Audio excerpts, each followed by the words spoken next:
हमारे बुजुर्ग, हमारे भाई, हमारे बच्चे और स्टेज पर बैठे हुए खासतौर से अल्ताफ शेख साहब, असलम अंसारी साहब, साबान तपोरी, आमीन भाई, शेख मोहम्मद, गफूर भाई, रफीक भाई, आरिफ भाई, मोहम्मद आमीन और रईस शेख साहब और तमाम ही लोगों जिनका नाम रह गया उनसे माजरत। मैं अपनी बात दो हिस्सों में आपसे करना चाहता हूँ। पहला हिस्सा ये यहाँ से शुरू होता है कि अपनी बात दो लाइन से शुरू करता हूँ कि तूने किसी मजदूर का रोना नहीं देखा, कि तूने किसी मजदूर का रोना नहीं देखा, उसके अश्कों में कई ताजमहल डूब गए। दोस्तों और साथियों, हम इख्तलाफात की बात नहीं करना चाहते। हम चाहते हैं कि हमारे जो भाई हैं, जो मालेगांव शहर की बुनियाद है, वो मजदूर पावर लूम है और पावर लूम को चलाने वाले मजदूर भाई, जिस वक्त मैं छोटा था उस वक्त 2 लूम और 1 लूम का कारोबार रहा करता था। 1 लूम चलाया जाता था रंगीन का, उसके बाद 2 लूम हुआ। आज की हालत यह है कि 20 लूम तक के चलाना पड़ता है। काम बढ़ जाता है, मजदूरी नहीं बढ़ती। 14 था 16 कर दिए।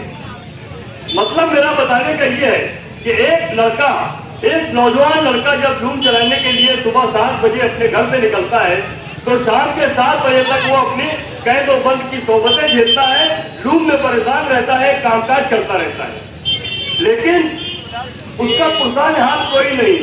और वो नौजवान बच्चा 30-40 साल का होने तक मुख्तलिफ बीमारियों में मुब्तला हो जाता है, कर्जों में मुब्तला हो जाता है। उनकी बहन बेटी, घर के अखराजात, शादी ब्याह, इन तमाम चीजों को करने के लिए कर्ज लेना पड़ता है। और यही वजह है कि मालेगांव शहर में खुदकुशी के वाकयात बढ़े।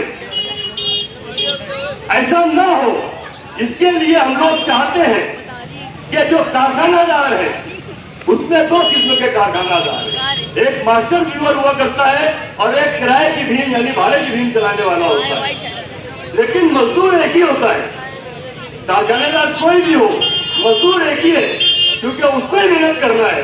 वही मेहनत करेगा तो उसका घर चलेगा, लेकिन आपका कारखाना चलेगा, आपका कारोबार चलेगा, आपका शौक, आपके अखराजात, आपके हज उम्रा और दीगर जरूरियात आपकी पूरी होगी। इसके लिए जरूरी है कि आप अपने भाइयों को साथ लेकर बैठिए, उनकी तकालीफ को देखिए, समझिए और उनका साथ दीजिए। और जरूरत पड़े कि हमें मजदूरी बढ़ाना पड़ रही है तो उनकी मजदूरी बढ़ाइए, उनके लूम मत बढ़ाइए। ये मैं गुजारिश करने के लिए यहाँ पर खड़ा हुआ था। साथ ही मैं जो बोलना चाहता हूँ कि अल्ताफ शेख साहब, असलम अंसारी और उनके रफ्तार इनके जो ग्रुप के जो लोग हैं, इन्होंने जो काम शुरू किया है, इस काम के ताल्लुक से जब इन लोगों ने मुझसे मुलाकात की, मुझसे बात की, तो उन्होंने मुझे बताया कि ये ऐसा मामला है। तो मैंने कहा कि मेरी जिंदगी की शुरुआत, सियासी शुरुआत साथी निहाल अहमद साहब के साथ हुई है। मजदूर लीडर, मजदूर तहरीक और मजदूरों के लिए काम करना हमारा शौक रहा है, हमारा मशगला रहा है। मैं जरूर आपके साथ रहूंगा। आज मौजूदा तौर पर मैं मालेगांव शहर राष्ट्रवादी कांग्रेस पार्टी का सदस्य हूँ। मैं चाहूंगा कि जनाब अल्ताफ शेख साहब और उनके जो ग्रुप के लोग हैं, इनको ले जाकर शरद पवार साहब के सामने बिठाऊं और आपके मालेगांव शहर के मसाइल को उन तक पहुंचाऊं और उनसे रहनुमाई लेकर आपके मसाइल को हल करने के लिए मालेगांव शहर में एक बात शुरू की जाए, एक तहरीक शुरू की जाए। पहली है, ये बारिश तो हम लोग कर हमसे क्या, हमारा क्या बिगाड़ेगी? हम तो पहले ही दुनिया भर की तकलीफ उठाकर यहाँ तक चलते हैं और रोजाना 12 घंटा ड्यूटी करते हैं। ये बारिश से हमको क्या होने वाला है?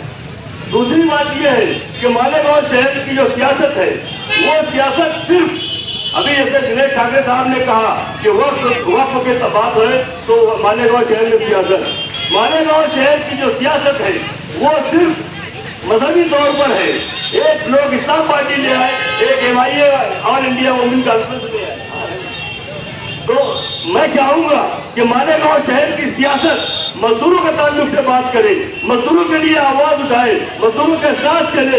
यही बात लेकर मैं आप तक आया था और मैं बहुत सारी और बातें मैं करना चाहता था, लेकिन अब बारिश की वजह से अगर कुछ लोग खड़े होते हैं तो मुझे बेचैनी होती है, पीछे भी बेचैनी होती है।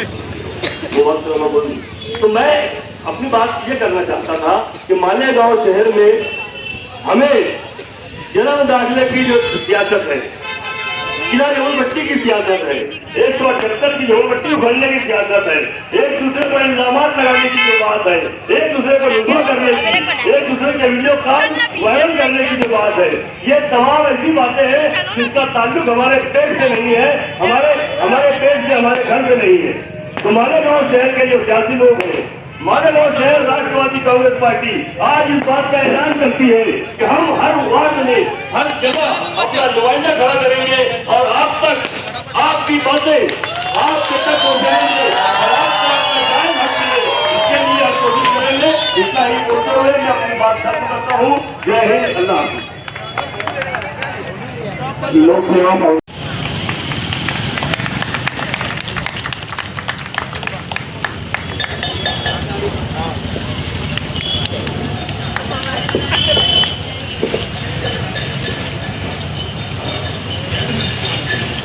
इनके बाद शाबान तंबोली साहब को मैं आवाज दूंगा कि वो आए और राष्ट्रवादी कांग्रेस पार्टी के दिनेश ठाकरे साहब का इस्तेकबाल करें।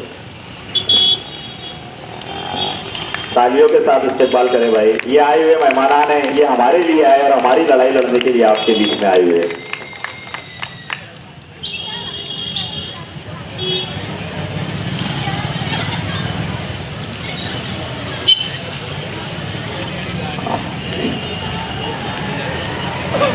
आमीन भाई को आवाज दूंगा कि वो फारूक फिरदौसी साहब का इस्तेकबाल करे।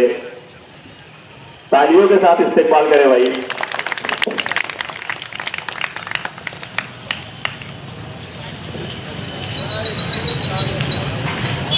अबूजर अंसारी साहब को आवाज दूंगा कि वो आए और हमारे आजाद अनवर साहब का इस्तेकबाल करे।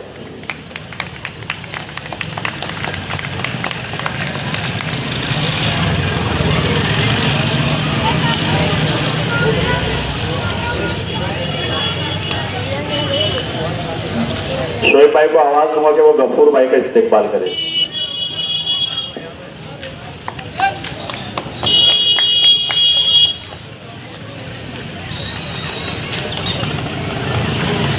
असलम भाई कहां पर है? असलम अंसारी साहब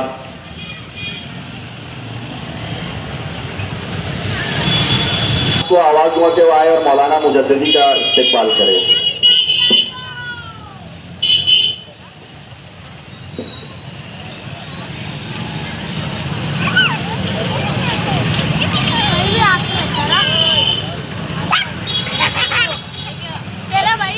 बेटा